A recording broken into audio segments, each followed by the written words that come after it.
Firstly, thank you so much for inviting me. It's been an amazing day for me, starting quite early with the radio interviews.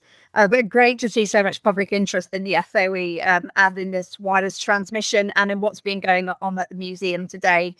Just before I start, this talk has been written in collaboration with Nick Fox, who can't be with us for this talk. I'm not sure if he's off on his holidays or something, but anyway, he can't join us, but he's been very helpful in sharing information with me and photographs and so on. So his name is on there, and he's part of the Military Intelligence Museum in Chicksands. Right. So if you'd looked up into the moonlit sky above Valence at around 0130 hours on the night of the 6th of May 1941, you would have seen the most extraordinary sight. A Whitney bomber silhouetted against a full moon circled several times before revealing its cargo. A small white parachute would be seen against the night sky, its canopy billowing out before twisting and turning as the bod beneath tried to keep control. The aircraft banked, dipped its wings in salute and returned home, leaving the parachutist completely alone.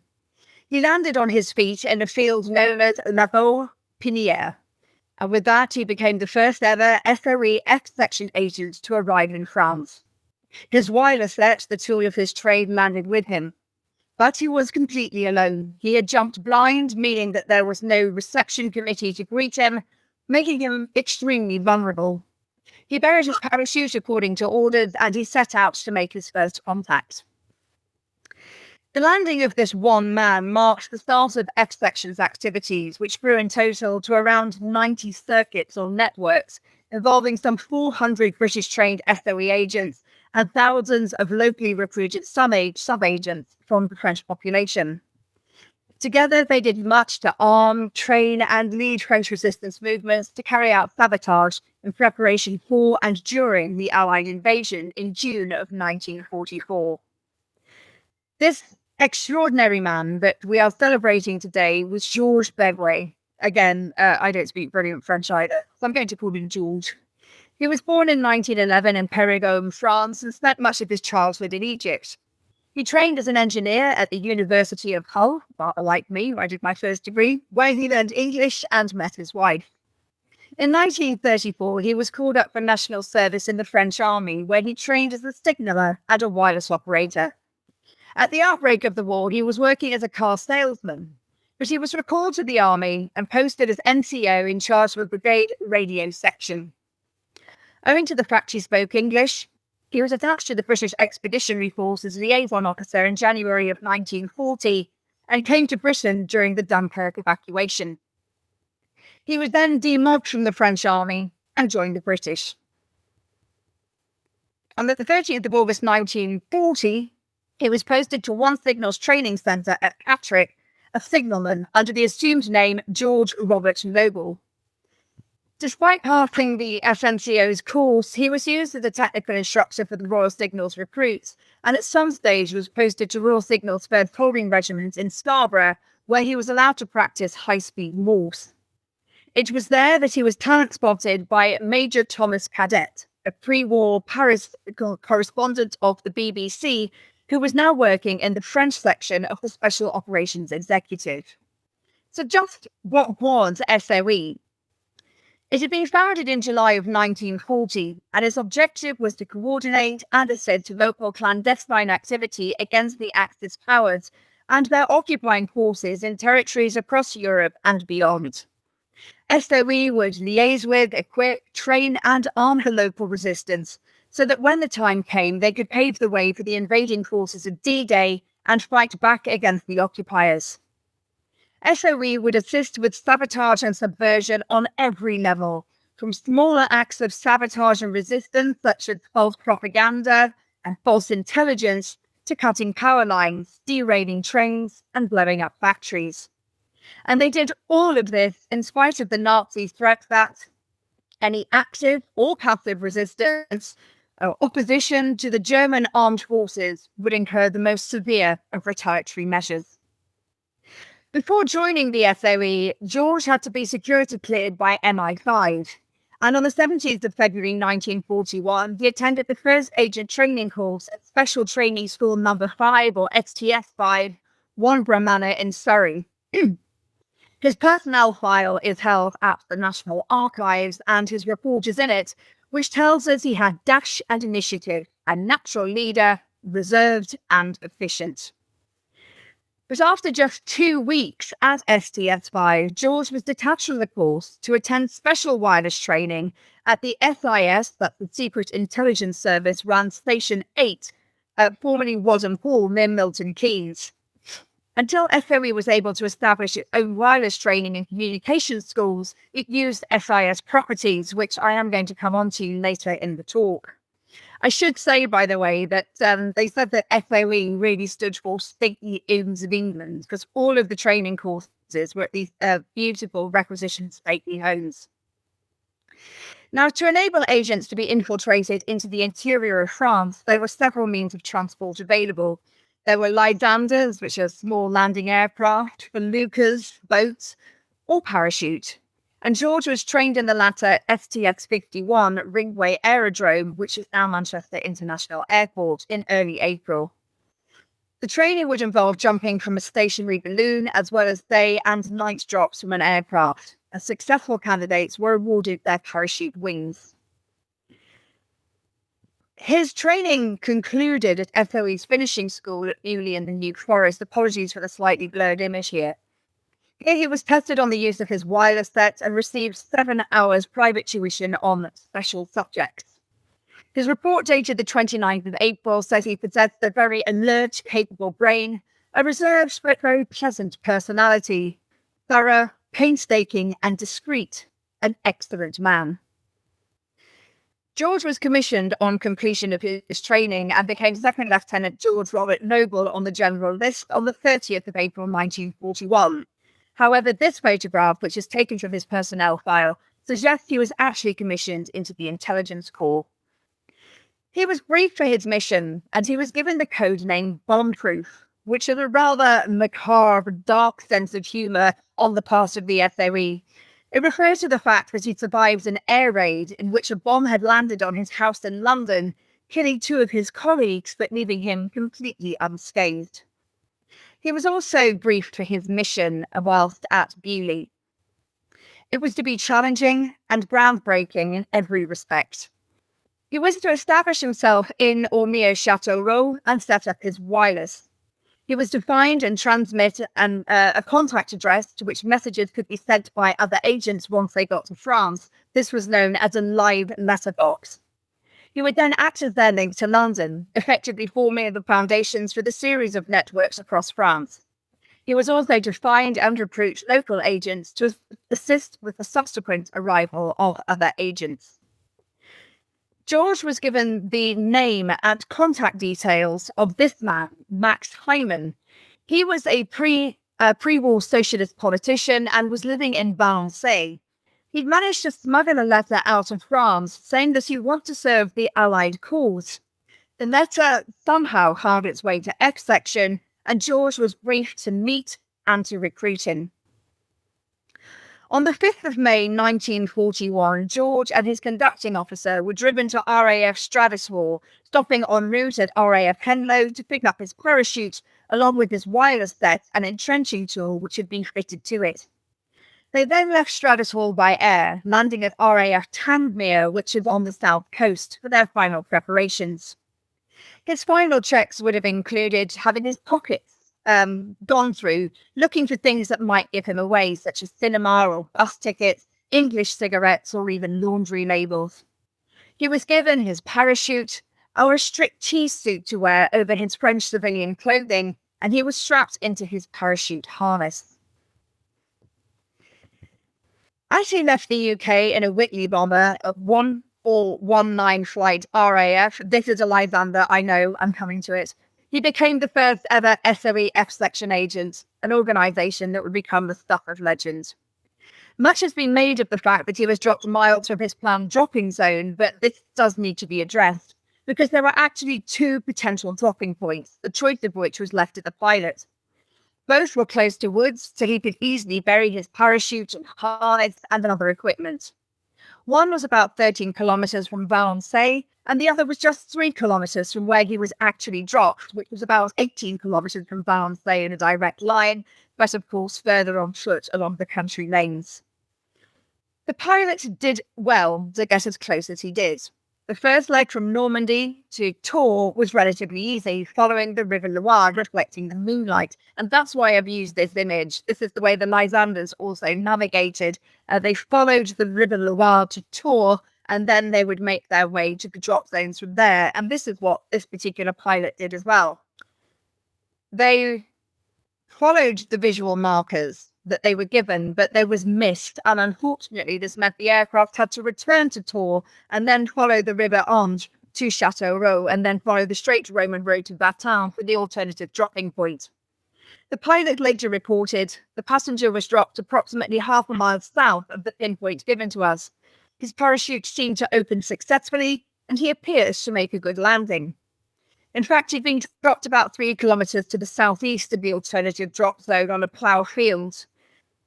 As I've said already, this was a blind drop. There was no one waiting for him on the ground with torches or bonfires to mark the correct drop zone, because nobody had been recruited yet.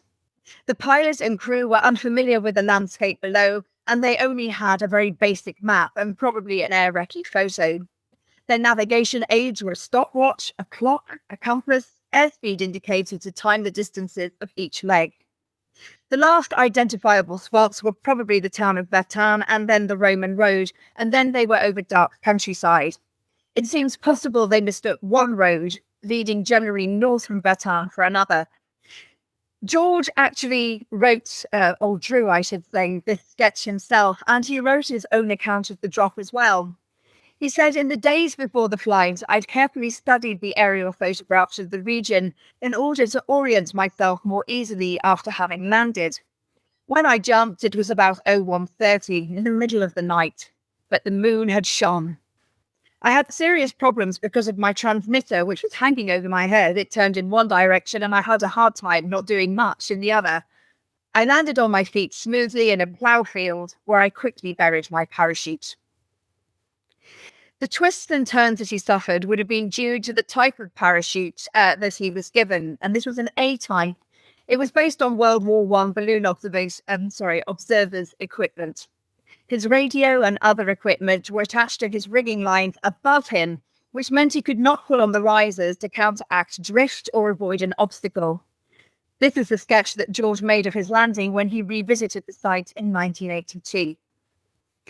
So having landed, buried his parachute and tidied himself up, he located the main road, which was RN20, and headed on foot towards Batin, dressed in a suit and raincoat, carrying his radio in a suitcase. He said, "A bistro had just opened its doors. I entered quietly to drink a hot coffee. It was on the corner of a road which I had to take to reach Valence, the first objective of my mission." But he was convinced he'd been dropped in the wrong spot. He was prepared for a 13-mile walk to Valence to meet Max Wyman, but eventually it was more like 24 kilometres, with a very heavy wireless set to carry. Of course, the tools of his trade would give him away in an instant if he was stopped, and he was unfamiliar with the local surroundings, which made his journey no mean feat. He says, "Once I got there, I hurried to the post office to find Max Wyman's address in the telephone directory, and then went to his house. However, he discovered from the maid that Max was out for the day, so he booked into the Hotel d'Escan. In order to avoid suspicion, deflect questions, and justify his presence, he said he'd come to make sketches of the chateau. It was only the next day, May the 7th, that he at last made his contact." The following day, George went back to Max Wyman's house just on the edge of the town. The men were unsure of one another. Max was suspicious that George was an imposter sent to trap him, and George was not sure if this was the real Max Wyman in front of him. However, to convince Max, George presented Georges Labart's driving licence, which the owner had handed over to the FM in London, and on which Labart had written, "You can trust the person who will hand this document over to you." Max hid him in the cellar to avoid the maid and his wife, and on the 8th of May took him to Châteauroux, where he invited him to meet some fellow socialists. George recruited his first live letterbox the same evening, a chemist, Monsieur Renard, of 54 Rue de Marin. Georges then found a room at the 14 Rue de Pavillon, in which he said it was poorly situated, but was suitable for his first radio contact with London. And then the day itself. There is no photograph of George, so I've chosen a Norwegian wireless operator to give you an idea. On the 9th of May 1941, George made the first ever encrypted radio contact with London, only 4 days after leaving it. The message was this: landed okay. Contact with Frederick. Frederick induced me to Henri Renan at 44 Rue de Marin, Châteauroux. Renan will be my mailbox. SOE's first radios were large and they were clumsy, and they required large amounts of power. Now, it was very dangerous to use mains electricity because of the direction finding bands, but this was the best way to do it, or to use a car battery, which was immensely heavy and added to the weight. The original wireless set that he used was the B2, the one on the left-hand side. They were invented under the direction of Lieutenant Colonel F.W. Nichols of the Royal Signals, who had served with Gubbins between the wars, Gubbins being the overall head of SOE. A Mark III wireless with its batteries and accessories weighed only about 9 pounds only and could fit into a small suitcase, but the Mark II, known as the B2, which is the one George had, was a staggering 32 pounds. But it was required to work over ranges greater than about 500 miles, and I guess they were hedging their bets by sending him in with his first hugely substantial wireless set. Using such a wireless set, George forged the first link between France and London, something we've been commemorating today. He also arranged the job with further agents, and he requested more money. The next agent to arrive was Pether de Voncourt, who parachuted on the night of the 10th, 11th of May to a drop zone about 60 kilometres northwest of Châteauroux to set up the Orogyro circuit, or Autogiro. This was the first of F-section circuits. He was followed a couple of days later by Roger Capin. Now, he was spotted as he landed and was placed under house arrest. He later worked as an administrator for the Vichy government, but played no further role in SOE or in the resistance. Now, while we say these were the first agents into France, they were the first F-section agents. They had been preceded by several BCRA and DX section agents, so different branches, including a party of 5 French officers and NCOs led by Captain Vigurs, who were dropped on the 15th of March in Brittany. Among them was Jean Latac, who subsequently established the important RF circuit Overcloud. There were so many different sections working in France, but it's F-section run by the Brits that we're looking at this evening. Now, for George, the plan was, quote, if it went well, Pierre was to visit his brother Philippe, who lived on his estate at Brignac, not far from Limoges. Quentin was to go to Paris, where he worked before the war, and Pierre was to rejoin them in Paris. Then the pianist, which is a nickname for a wireless operator, George, would set up the first radio post and try to establish the first circuit. George is sometimes called George I, as he was the first SOE wireless operator in France. Subsequent wireless operators were called George II, George III, and so on, until it became too confusing because everybody was called George, and it just got a bit ridiculous. Now, Pether de Voncourt, who's pictured here, reached his brother's house safely, and he learned with relief that his wife and children, whom he had left almost a year ago, were well in his Paris apartment. His brother Philippe immediately offered to work with him for SOE and told him that their eldest brother Jean would also join them. So within a few days, the 3 brothers and 2 of Philippe's friends, the Marquis de Moustier and Henri Sevenet, began to organise Autogiro. They decided that their first meeting with Georges and Quentin should be in Châteauroux rather than in Paris, and the 2 SOE officers came south. They also agreed that Jean de Voncourt should operate a circuit at Montbéliard in German-occupied France, where he owned an estate. Philippe would stay in unoccupied Vichy, building up his network based at Limoges, where he could count on many local helpers. Now, France was initially divided after the invasion into 2 sections. There was occupied France and the unoccupied zone, also known as Vichy, which was separated by the demarcation line. All of this activity in Châteauroux was in the unoccupied zone. It was in Vichy, but it is incredibly close to that demarcation line. Pierre, Roger Cotin, and Georges were to go to Paris, where Pierre could use his house as a temporary foothold. On the 13th of June 1941, the very first drop of wartime supplies was made to France. In total, nearly 60,000 would come to be dropped over the course of the war. These first 2 containers were dropped at the 4th attempt by an Armstrong Whitworth Whitley close to Philippe de Voncourt's chateau at Val-Soleil, about 10 miles southeast of Limoges. But the drop attracted unwanted attention when one of the containers got caught on the wing of the Whitley, which circled for nearly an hour before the container finally dropped. The excitement of receiving such equipment was unprecedented. It brought hope and practical assistance in a way that would help them fight back against the occupiers. The resistance could now be armed and prepared for the fight. Inside these first containers were Tommy guns, fighting knives, plastic explosives, and somewhat bizarrely, limpet mines with delay fuses for use against ships. Now, this puzzled everybody because they were more than 100 miles from the sea. But no matter how inappropriate the supplies were, the drop marked a huge success story.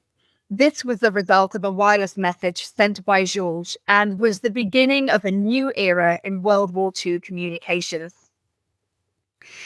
As for Georges himself, he had an absolutely exhausting schedule, often transmitting and receiving messages to and from SOE 3 times a day, and the scheduled transmissions caused no ends of difficulty for him. German wireless interception had detected his transmissions almost immediately and had begun to jam them in less than a week.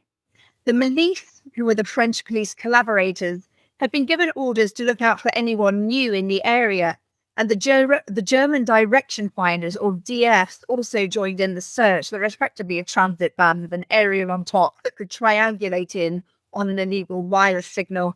They would then cut off the electricity block by block. When they lost the signal, they knew they were right in the right area and would begin door-to-door searches.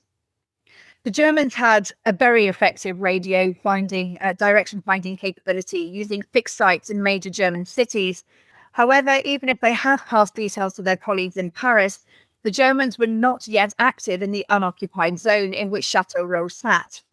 The French police did not have DF vehicles, but they did request that the French army set up after the armistice use theirs. The RE seems very reluctant to have done so, or certainly to do so effectively, which is why in early 1942, the French Vichy Prime Minister Laval allowed the Germans to deploy theirs in the unoccupied zone. Nevertheless, Georges did report that his communications to and from London were often jammed. As a result, he realised he would need to keep transmission times as short as possible. Eventually, recruits would be told to keep their transmissions to no more than 20 minutes to code, send, receive, and decode. Georges came up with a solution, and he proposed using the BBC Message Personnel broadcast on Radio Lounge. The first 3 were Lisette va bien, Gabrielle va bien, Claude va bien. And this was the origin of the Message Personnel. The idea was that these would be written into the BBC script. These were messages that were normally sent from people in France back to people at home in England and vice versa. But these were coded. So to say Aunt Maud had flu might mean that somebody that needed to drop zone in Limoges that night. If Aunt Maud didn't have flu, then the drop would be off. The Germans actually tried to crack these codes, but there's nothing to crack. They're just gobbledygook messages, which meant something to one person who's listening. And because of these messages, they could announce drops of agents or arms. They could order attacks on prearranged targets. And it was a very effective way of doing it, but it took a long time to come into practice. And that summer and autumn, F section were dodged with troubles. The wireless operators had to make do with inadequate and overused communications channels.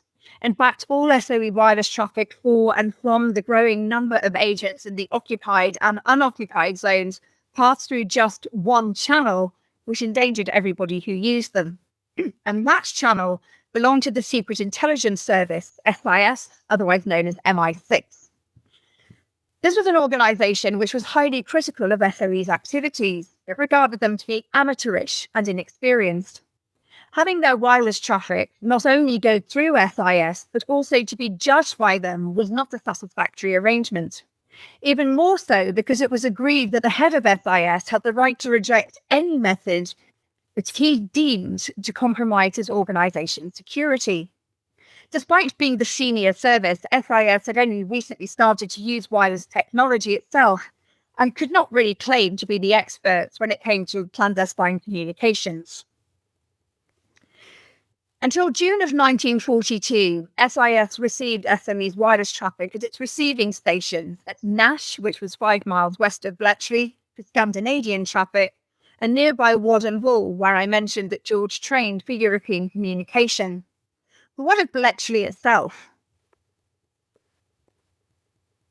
Well, Bletchley had been bought by the head of SIS, Hugh Sinclair, in June of 1938 for the grand price of £6,000. It was to be a wartime base for SIS and the government code and cipher school, the forerunner to GCHQ. In September 1938, during the Munich crisis, head office and the GCNS, the government code and cipher school, were transferred to Bletchley before moving back to London once the crisis subsided.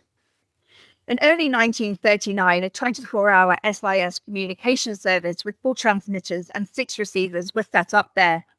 Members of SOE's Forbear Section D also moved to Bletchley in early 1939 to develop sabotage material, including incendiaries and plastic explosives. But as war loomed, SIS and GC and CS moved to Bletchley Park. The former soon returned to London while the code breakers stayed on. Back in France, George had an exhausting schedule and often had to undertake courier work, travelling by train to deliver or receive messages to other SOE agents. The risk of exposure was further increased by the use of postcards as a means of communication between the agents. George said, "I received a first postcard from Albert, who was Lieutenant Cotton, operating in Brittany, France, since the 13th of May, giving me an address and requesting money. Then a second giving another address, and then a third from Paris in code which required 7 hours deciphering. Additionally, he was at risk due to the amount of time he had to transmit and the sheer amount of time he spent on air." He said his daily routine was this: 0700 to 1200, making radio contact, 1300 to 1600 deciphering, 1600 to 1800 letter drops, shopping, meeting with contacts, 2000 to 2400, and later decoding. The current was often cut in the morning at around 10 a.m. when I was transmitting. To avoid this, dangerous for my security, I requested earlier transmitting times, first 8 and then 7 in the morning. He also complained that de Goncourt's messages were not as short as or abbreviated as they needed to be. And there was also the size of his equipment to consider. As I've said, the radio sets were bulky to hide away, heavy and conspicuous to carry when he visited towns such as Limoges, Lyon and Clermont-Ferrand to find new transmitting sites. Timings, as I've already said, were very tight for his transmissions, and on one occasion the police turned up to search his room just minutes after he had finished. As soon as they left, having found nothing, he was due back on air to get an update, and he got it just in time to rush to the station to tell the courier to inform de Goncourt that a drop had been postponed. In addition to his wireless work, George was also busy extending his contacts through Max Hyman's associates, recceing parachute dropping zones and attending reception committees for new agents arriving by parachute. On the 3rd of October, Major Jerry Morrell, who had first arrived by Lysander operation on the 23rd of August 1941, just south of Châteauroux, was arrested, and it was the first in a catastrophic chain of events. On October the 4th, Marcel Florette was also arrested, and another agent was arrested while waiting for a meeting with George. F-Section agent Michael Trosserbuth and a local recruit, Jean, was also caught through Vichy police surveillance operation mounted in somebody's garage. The whole thing was completely catastrophic. Then in Marseille, agents were arrested on the 24th of October when a so-called safe house was involved in a Vichy police trap. And amongst those agents caught there was George himself. F-Section's first female agent, Virginia Hall, had been invited to this meeting, but had declined the invitation. In total, 12 FOE agents were arrested when the meeting in Marseille was raided by French police, and the agents were taken for questioning. The arrest meant that only 3 F-Section agents remained operational in Vichy, France. It was Francis Basin, who had arrived just a month before, and a locally recruited agent, Dr. Ellie Levy. Virginia also remained, and she was the only one with the means of transmitting information back to London. This is Virginia here. She was an American. She had wanted to work in the consular department for the American embassy, but an unfortunate hunting accident resulting in the loss of one of her legs curtailed all of that. She was living in Paris when World War II started, and she joined the ambulance service before France fell to the Germans, and found herself in Vichy territory when the fighting ended in summer of 1940. She managed to evacuate to London and quickly found herself volunteering for the SOE. That's to cut a very long story short, by the way. Her involvement with SOE found her back in Vichy territory in August of 1941, where she spent 15 months helping coordinate the activities at the French underground, as well as the occupied portions of France.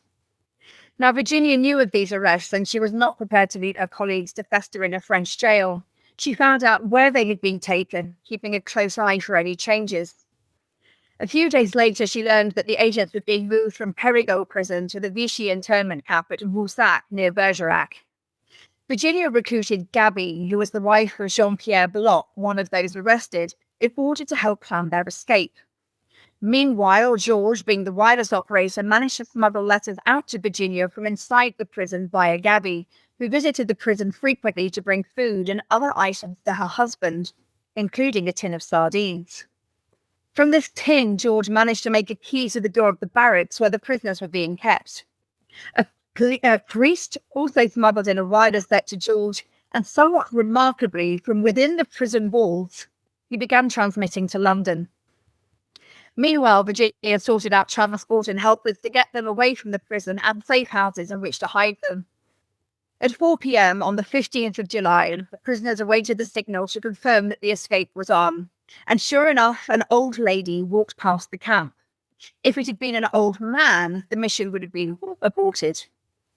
At 3 a.m. on the 16th of July, 1942, they drugged their guard with a sleeping draught and unlocked the door of their hut with a duplicate key. This is real. It's beginning to sound like a war film, isn't it? It's a real story. They escaped through the wire into a waiting lorry, which drove them first to a forest hideout where they waited a week whilst an intense manhunt ensued. They then left in twos and threes until in the middle of August, all of them met up with Virginia in Lyon. She saw them onto an escape line which brought them across the mountains into Spain and then into England. Having escaped across the mountains into Spain, George and his group were arrested and held in the Miranda del Ebro camp. Eventually, they were released in October and were brought back to England. In London, George was awarded the MC and became F-Section's radio officer. He transferred to the Royal Signals on the 10th of February 1943 and remained with F-Section until December 1944, when he resigned his commission and rejoined the French Army. The escape was dubbed as one of the war's most useful operations of its kind. On his return to England, I have said what happened to George, and several of them returned back to France, including Hayes, Louvet, Lyon, and Trotterbus, all to have exemplary SOE careers. As for Hall, she returned to London in July of 1943 and was made a member of the Order of the British Empire. She wanted to go back to France, but SOE says she was too well known that she was blown, and being a resourceful woman, she approached the American equivalent, the Office of Strategic Services. They sent her back into France, and she became a founding member of the CIA. Quite an extraordinary woman. So let's just very briefly, if I may, because I think I'm already overcoming, just talk about SOE's wireless signals. This is a map taken from a really interesting paper by Durr and Gregory, which you can find on the internet, as I did. By 1942, it had control of its own wireless traffic, and SOE established their first receiver at what had been STS-53. This formed the first building block in the organization's capabilities to independently handle their own wireless communications. The first attempt by SOE to establish wireless communications with occupied Europe was of a very basic nature. Once SIS had dropped their objections to the establishment of a receiving house at Brandon Underwood, SOE constructed their first signal office in a downstairs room in the main house. As the transmitters and receivers had to be located in different areas, the organisation established Brandon Underwood's partner facility nearby at Shandon, inside which were 18 250-watt transmitters. The limited capacity of this complex was, however, rapidly outstripped by SOE's increasing traffic volume. SOE decided the solution to their problems was to build a dedicated facility, and within 6 months of gaining operational control of their own wireless networks, SOE began constructing their first purpose-built home station, which was number 35 at Poundon, Oxfordshire. The transmitter was erected at Goddington. Poundon was larger than Brandon Underwood. At the facility's receivers were installed in a purpose-built structure, inside which SOE installed 40 operating positions, of which over half were adapted for automatic sending. In an effort to economise on antennae, the organisation also installed new wideband receiving amplifiers within their structure at Poundon. This gave the SOE the ability to operate as many as 50 receivers simultaneously from each amplifier, and the transmitter for the complex was also at nearby Goddington. This is perhaps one of the most famous photos of SOE, and Brandon Underwood today is a prison. SOE went from strength to strength. They created about 90 circuits across the country involving some 400 agents. And these circuits and many other groupings that SOE helped to arm undertook considerable part in the sabotage of German road, rail and communications links up to and during the Allied landings in Normandy. The resistance learnt about the imminent approach of the Allied invasions through the wireless and through George's invention, the message personnel. It was agreed there would be a two-stage system of messages for SOE in preparation for D-Day, a standby and an action. On June the 1st, 1944, the first of the standby messages came through and the agents were aware the invasion was at hand. The next few days were full of activity as weapons were prepared, reconnaissance was made on targets and supplies were gathered. On the 5th of June, the crucial message arrived from the BBC's radio launch. The attack was coming. That evening, action messages were heard by hundreds of agents, resistance and Maquis all across France. In the few hours before the first Allied troops landed on the Normandy beaches, over 960 sabotage strikes were made against French rail lines across Paris. Across France. Many German soldiers, who were to be desperately needed to repel the Allied invasion, returned to the task of hunting down and routing the resistance groups, and quickly before they could hamper German movements further. These attacks on the transport network were crucial to the success of D-Day.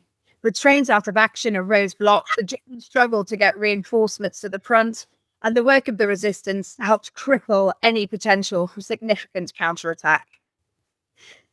The SOE-backed resistance also carried out their plans to attack German communications operations in Operation Violet. This saw 32 telecommunication sites destroyed, meaning that the Germans were driven back to the use of their wireless sets, which had already been intercepted. Unknown to Nazi high command, thanks to the breaking of the Enigma cipher machine by Turing and his team at Bletchley Park, the Allies could read a vast array of high-level signals, and consequently the attacks on phone lines by the resistance helped the Allies get access to German plans. At dawn on the 6th of June 1944, 160,000 Allied troops landed along the heavily fortified and staunchly defended 80-kilometre stretch of Normandy coastline. They stormed 5 beaches, codenamed Sword, Juno, Gold, Omaha and Utah. The sheer scale of the invasion was unprecedented, comprising more than 5,000 ships and 13,000 other vessels. After 1,739 days of war, the liberation was finally underway. General Eisenhower, the supreme commander of the Allied Expeditionary Force in Europe, said that the SOE's work in Europe played a very considerable part in our complete and final victory. The work of Georges Bégué is so very important, and it's so important that this event is happening today. This is the Balancé Memorial. The site of Balancé was chosen. It is where he landed. And this cross, with the full moon in the middle, marks the day and the night. The names of all the FOE fallen, the F-section fallen, are around the edge of the memorial. And it is an amazing tribute to some fantastic men and women who helped us in the liberation of Europe. Now, if I may, just to say that my book comes out on Tuesday, no coincidence that it times in with this anniversary. Or if you're interested, please do take a look or contact me on Twitter or however you find me to find out more. Thank you so much for this opportunity to speak to you, and I hope that there are some questions to follow. Thank you. Thank you, Kate. That was incredible. Really good stuff. A lot of mind-blowing detail in that. I think everyone will agree. I hope we've got some good questions there. I'm aware we've also got Peter and John as well. I just want to do an observation, I suppose. Apart from that nice touch of the memorial at the end, which I had never realised the significance of, to Georges. Also, the I think everyone would dig this as well. The sheer workload he was under. All those messages he was transceiving and processing a day he was becoming almost a bureaucrat rather than an agent in some ways, wasn't he? A kind of a message transferring machine more than anything. He just did everything, didn't he? He had to get agents, he had to be a courier, he had to be a wireless operator. Just reading his daily schedules, exhausting. And that is so dangerous. Every time he went online, he transmitted. And he was at so much risk. So yeah, what an incredible man. I'm really honoured to have had the chance to research him. Actually, I really enjoyed this research and have a new hero, I think. I think so.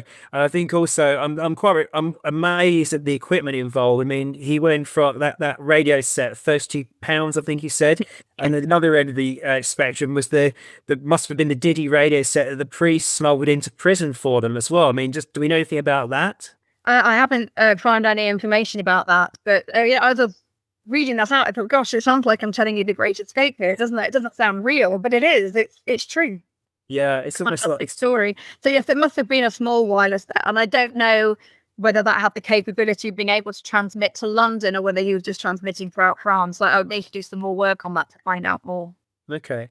That's enough for me. If anybody have any questions there for Kate, and also maybe Peter and John as well, because you've been doing the work today. Can you just give us an update? How's the transmission been going that you've been doing with France? Have you made contact?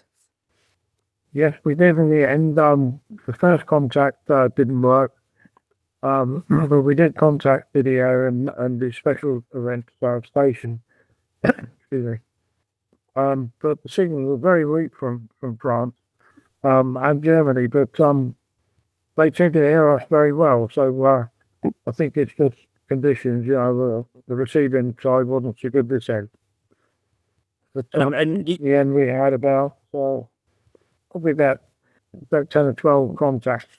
Wow.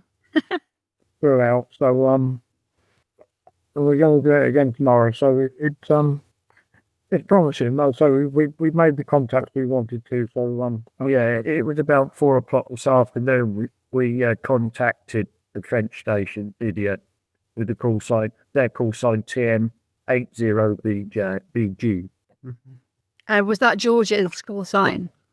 And did you transmit the original message? It's a special call sign issued to Didier, the French radio amateur.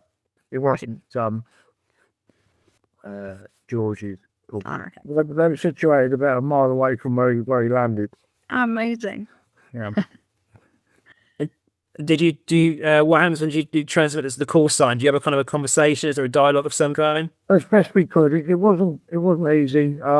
We just said we'd like to see you landed safely, and we'll see you tomorrow. And I trust you aren't hooked up to a car battery or anything. How are you powering your radio sets? Off the main. Yeah, the station we got here is probably typical to what was used on the day. We seem to think it's a typical MI6 SAS station with a Watermark 3 transmitter and an HRO receiver. that seemed to be the standard at the time, and we've got replica transmitter and original receivers that don't work. I'm not sure you can stick it in the background. You can see the HRO. Yeah, the transmitter.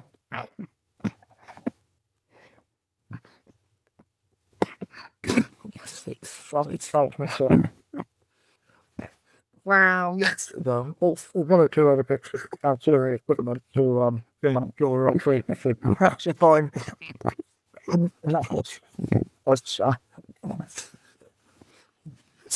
try not to do any damage to the laptop.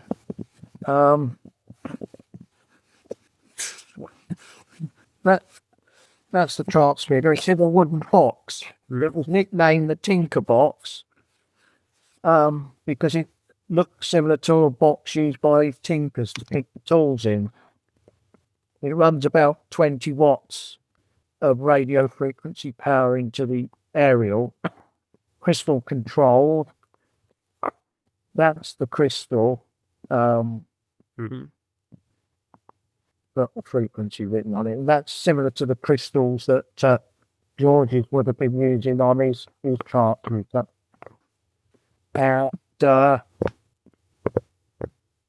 that's the, unfortunately the light's not very good in here. That's the HRO receiver, which was an American design of receiver brought out in 1935, I think, for the American radio amateur market. But it was deemed such a good set for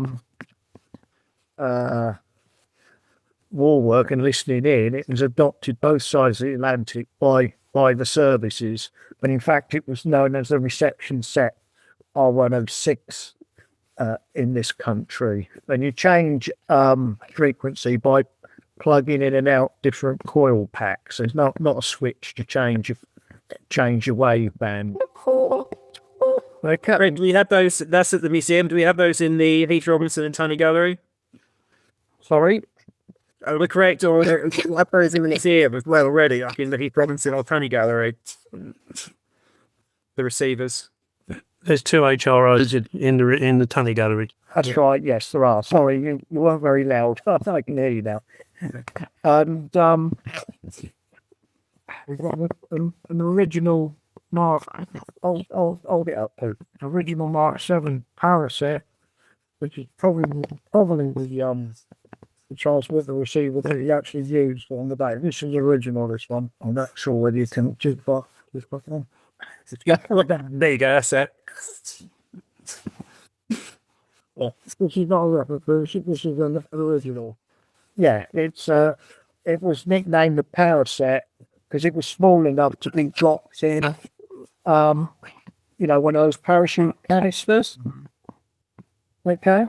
Yeah. And the B2, we've got an original B2 here. I'm afraid the light is terrible, but it's too heavy to lift up. It's in a suitcase. Can you see it? Just about. Yeah. I'm going to tip it up. Please just go tip it up slightly. I don't know whether you can. Yeah. Wow. Well, not very good warm. They belong to another local radio amateur who's brought them up here today. What the other developed by SIX of this is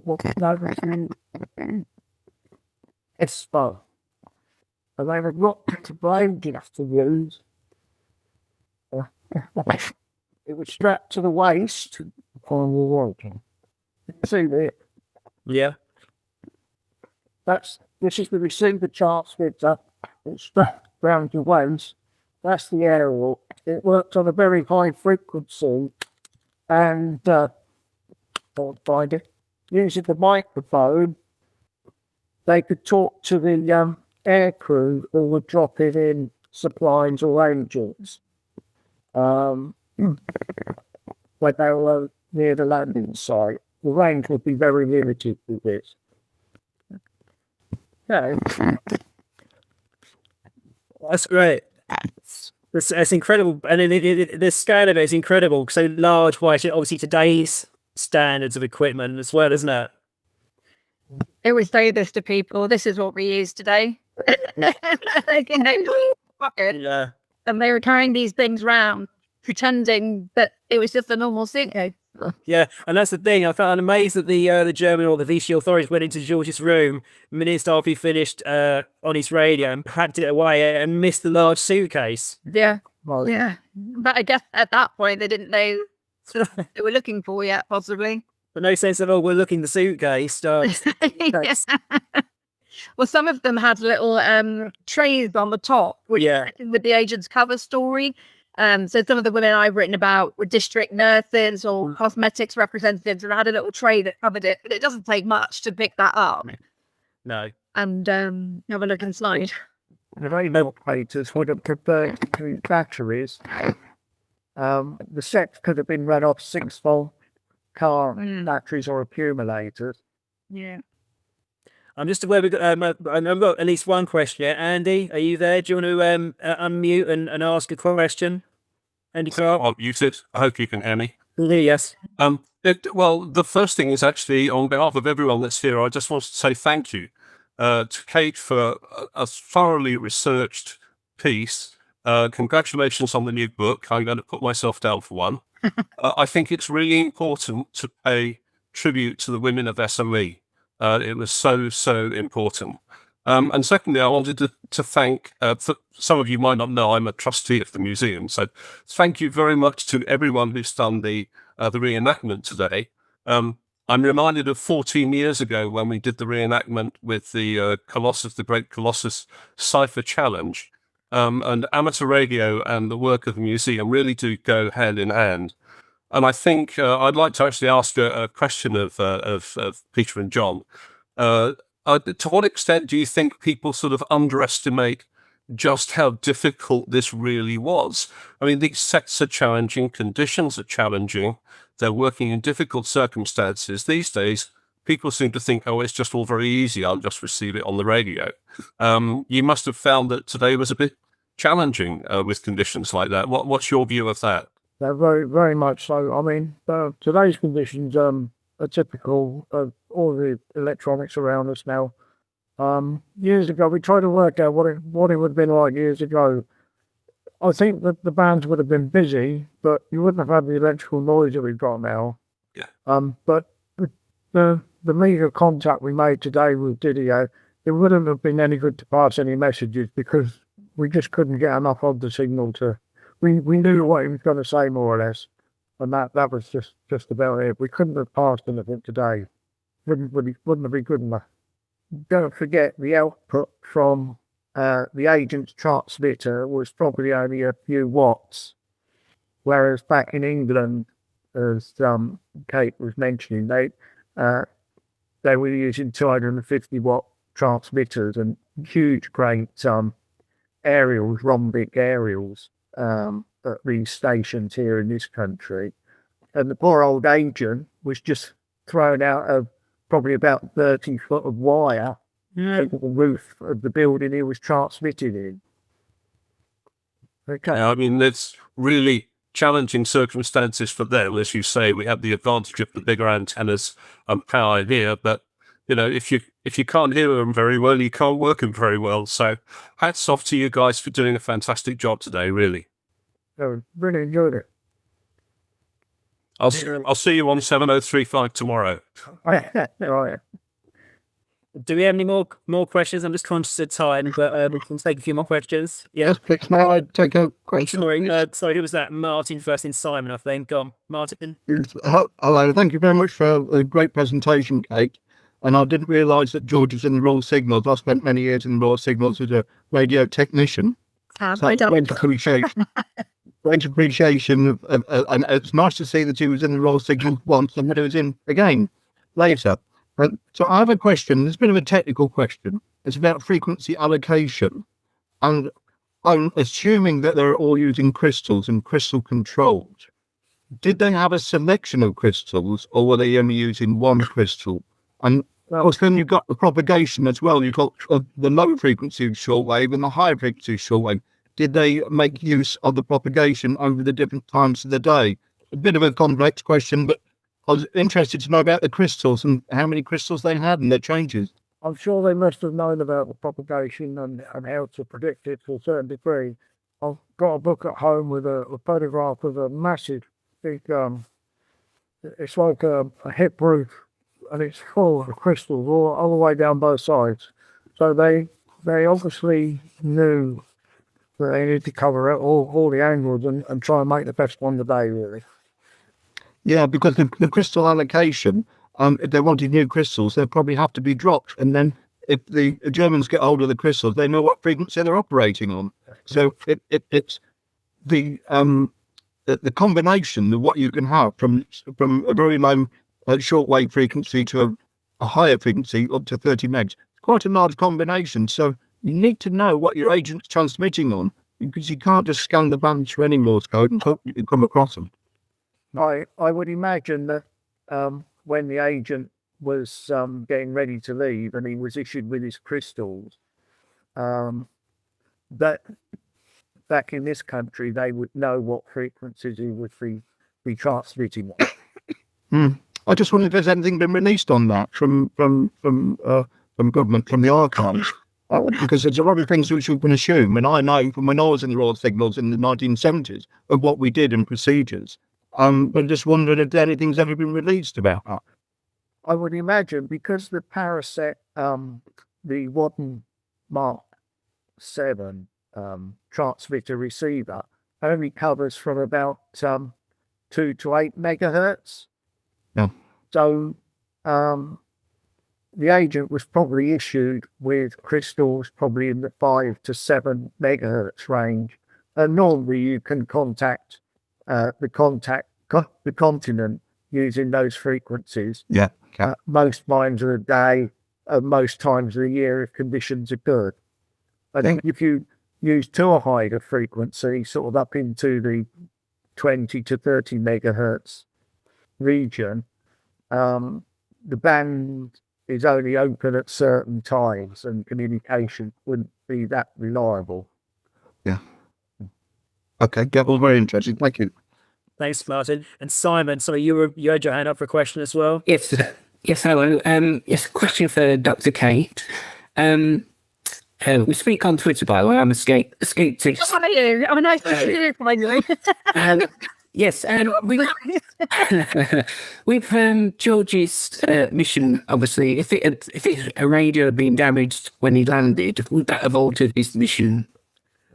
Because obviously he was there to set up a network. If his radio had broken. Yeah, that's a really, really good question. Yeah, it must have done, mustn't it? There was no way of being able No plan B. to communicate other than I'm assuming the way that Max Hyman did, and somehow managed to get communication back. I don't know how they managed that. I don't know how she gets a letter from France to England. It's beyond me. So the only thing he would have been able to do would have been to risk it and write and say, don't have a wireless. And then how do they communicate where it's going to drop, how it's going to drop? I mean, maybe SOE would never have happened.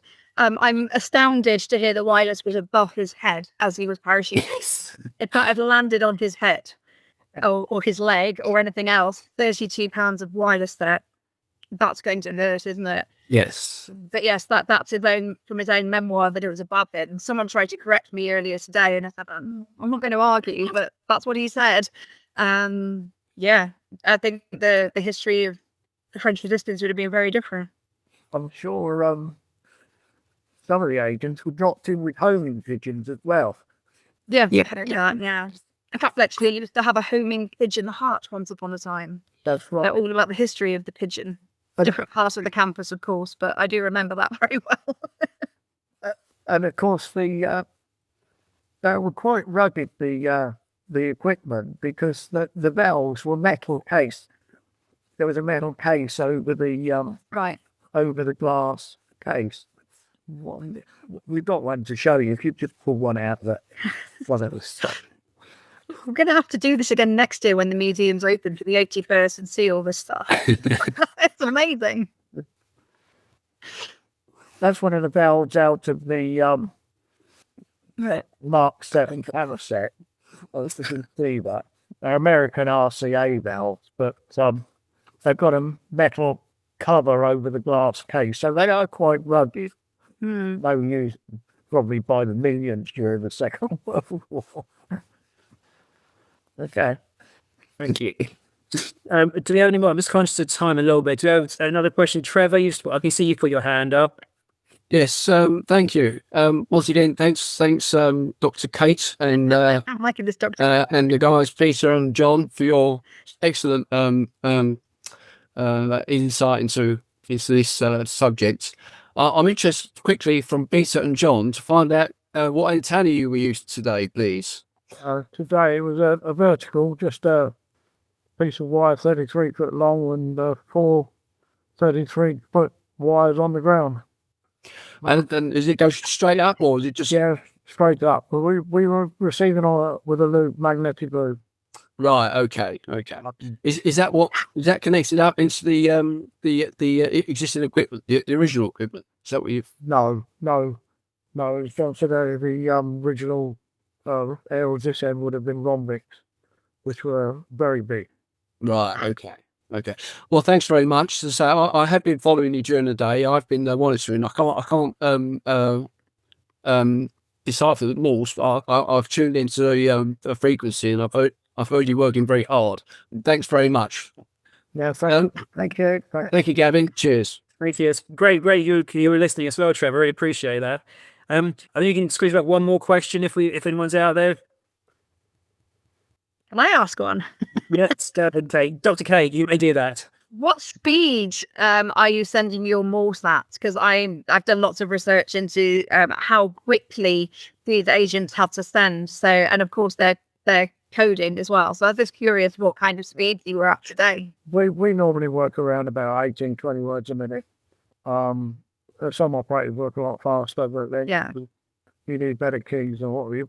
We use the old hand keys. And if you go much above 22 words a minute, it becomes hard work. So, yeah, I can imagine. I don't know really what they were using during the war. I don't think they could have been that fast because of the equipment they were using. So I would hazard a guess around about the same sort of speed, about 18, 20 words a minute. One thing we didn't one thing we didn't mention, we was using a little bit of modern technology. We've got a laptop set up in here on what's known as the radio amateur reverse beacon network. And there's stations all over the world using software-defined radios connected to the computers. They're known as skimmers, and they listen for anybody calling CQ, which is a general call. And it reports whether they heard us on this website. And we put up quite a few CQ calls, and we were being picked up in Germany, Sweden, and Czechoslovakia. So we was getting out okay, but for some reason we were having struggles receiving. Cool. Okay. Well, I think that's a lot to have here, a lot to take away. I'm still bobbling at the technology and just the poor workload, poor Georges. Before we all fly off to our various corners of the country, I'd just like to personally thank Kate, Peter, and John. If you could please just to show your appreciation on Twitter with a virtual clap or a real clap or a whatever, however you choose to do it, it'd be brilliant. And if I can just remind you, Kate's joining us back. She's back in June. Top of the days off the top of my head at the moment, but I think it's early June to talk more about the women of the SOE. I think, aren't you, Kate? Yeah, 10th of June. 10th of June, thank you. So that's it. Once again, thank you all very much for joining us. It's been a pleasure, and I hope you enjoyed this evening. Thank you very much. Thank you. Thank you. Thank you very much. Thank you.